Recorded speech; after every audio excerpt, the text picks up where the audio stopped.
name is Daphne Broadhurst. I'm a clinical nurse specialist with Infusion Excellence Consulting. Your prescriber has ordered liquid medicine for you that will run through a small balloon pump called the Surefuser. This single-use pump will push the medicine through the tubing into your IV, into your bloodstream. I'll be showing you how to use the Surefuser to give yourself your IV medicine.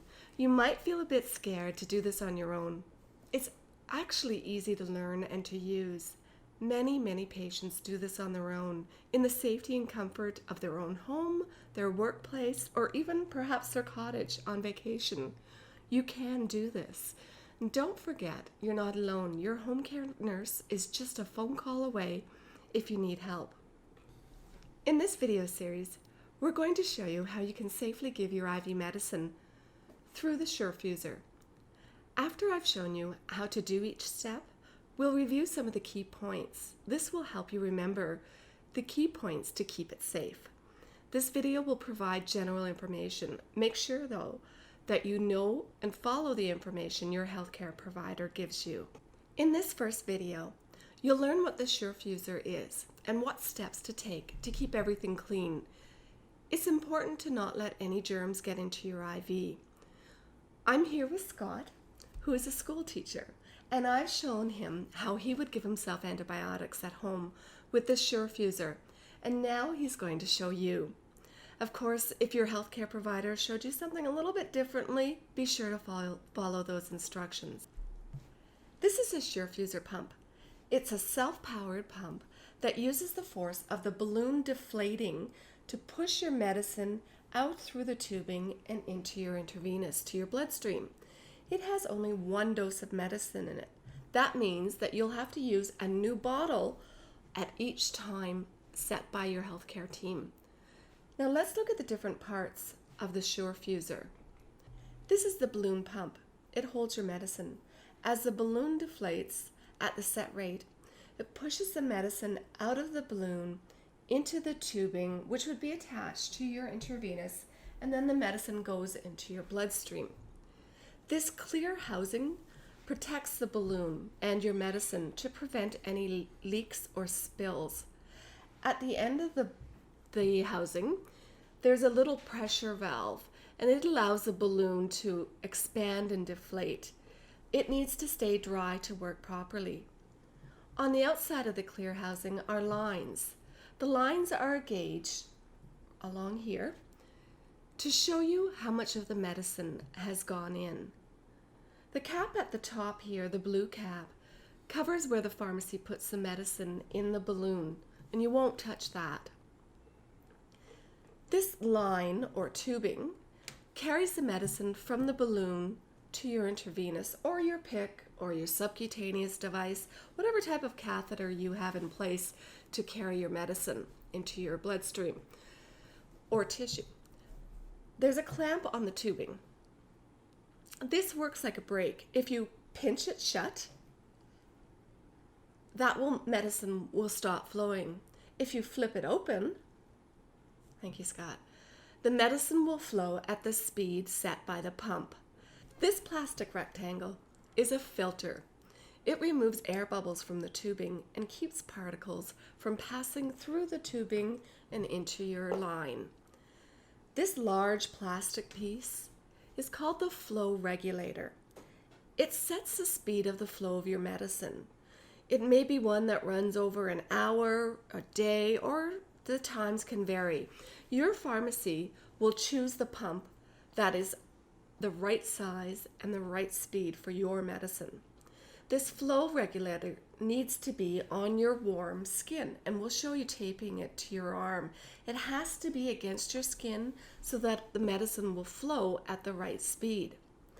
At the end of the tubing is a screw fitting. That's the clear part right here. That's what's going to lock the tubing onto your intravenous. There's also a blue cap closing the end of the tubing, and you'll take that off later when you connect the tubing to your IV. The medicine will flow into your bloodstream to help you heal. You won't feel the medicine flowing. When the medicine is finished, the balloon will be flat. And then you'll know that you've gotten all your medicine and it's time to take the pump off. We'll get into that a little bit later on. Now let's review a few key points. Your healthcare provider may have asked you or a family member or friend to give yourself your medicine using the Surefuser, but you may be a bit scared or you think, I can't really do this. Many patients give their own medicine using the Surefuser every day. Research has shown that patients can do this safely because it's safe if you follow the instructions. It's very easy to use, especially after a few tries, and it's convenient. You can do this at home, at school, or on vacation even. You don't have to wait for a nurse to come into your home, or you don't have to go to the trouble and expense perhaps of going to the clinic. It also helps free up some healthcare dollars that can be better used in these times when resources can be scarce. Now let's go over some tips on how to use your pump safely. I want you to remember, think clean, no germs allowed. It's very important that you keep all of the medical supplies that you're going to be using clean and free from germs. If germs get into your intravenous, you could get very sick. But if you follow these steps, you can safely do this on your own, as so many patients do with the Surefuser. There are 3 key parts that cannot get germs on them. I call these key parts the 3 no-touch parts. Number 1, never touch, Scott, if you could open the end of the tubing, never touch this open end of the tubing. It is a key no-touch part. It can't touch this part here, can't touch your hand, it can't touch your table, it can't touch your shirt. Nothing can touch a no-touch part except another key no-touch part. The second no-touch part is the open tip of the flush. Never ever touch this open tip. This is a no-touch part. The third no-touch part is the clean cap of your IV. Once you've scrubbed the hub with your alcohol swab or your disinfectant cap, that is now a no-touch part. So the only thing that can touch a no-touch part is another no-touch part. So for instance, with this clean cap, you could only touch the clean cap with the open end of your tubing or with the open tip of your flush. So your first tip then is to not touch no-touch key parts.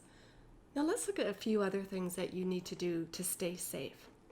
Always remember to wash your hands before you touch your Surefuser or supplies. You can use soap and water or hand disinfectant if your hands are clean. Scrub the 5 areas on your hands: the palms, between your fingers, the top, the fingertips, and your thumbs. It should take about 20 seconds. Always dry your hands with a paper towel or a clean towel. Use the towel or your elbows to turn the dirty taps off. Your hands are clean. Don't touch your face or anything other than your supplies. You only need to put gloves on if your nurse told you to. If you need to cough when you're handling your IV and supplies, turn your head to the side and cough into your arm. This keeps germs away from your IV and supplies. You need to work in a clean, quiet area with plenty of room to work. So no dishes or books lying in the area. There should be no pets or children around. And no one should talk or cough over the supplies you're working with. Just you and the supplies you need with no distractions. Kitchens and bathrooms are not good work areas because of the germs in these areas. When it's time for your medicine, you need to have a clean work surface. You can either wash it with soap and water and a clean cloth or a disinfectant wipe. You can also use a clean paper towel for your work surface. I like to use a clean plastic container such as this to put your supplies in. Each time you hook up your medicine, you would need to use a clean container or re-clean your work surface. Now let's stop and do a quick review. What do you have to do every time before you touch your pump or supplies? That's right, you must wash your hands. If you said scrub the hub, good for you. That's another important way to not get an infection. If you don't touch the no-touch key parts, you're well on your way to staying safe. But what are the 3 no-touch parts that you can't touch? Terrific. If you said don't touch the open end of the IV tubing, the open end of the flush, and the IV cap that you just cleaned. You're well on your way to keeping everything clean and safe. In this video, you learned what the Surefuser is and some tips on how to use it safely. In part 2 of this series, you'll learn what you need to do each time to get set up to start your Surefuser.